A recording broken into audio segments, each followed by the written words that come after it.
bisa dirasakan dengan baik oleh seluruh rakyat Indonesia. Tentu banyak persoalan-persoalan seperti kita serap dari aspirasi yang berkembang di masyarakat, yang itu harus ada pemenahan-pemenahan, perbaikan-perbaikan yang bisa membuat kepercayaan masyarakat terhadap pemerintah Prabowo Gibran ini tetap kokoh dan kuat. Begitu ya Pak? Pak Jokowi kan udah mulai safari politik, sudah ada komunikasi belum terkait hal itu ya? Ya itu kan biasa aja, semua orang mau safari, mau apa, berpolitik itu kan hak warga negara, nggak ada masalah kan? Begitu. Ada, terus aja nggak apa-apa. Gitu. Bahwa menyapa rakyat kan nggak harus 5 tahun sekali, harus tiap hari dong menyapa rakyat. Gimana? Masa mantan presiden menyapa rakyat jadi masalah?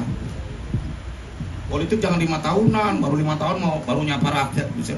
Iya kan? Harus tiap hari menyapa rakyat. Oke, cukup ya. Ada lagi?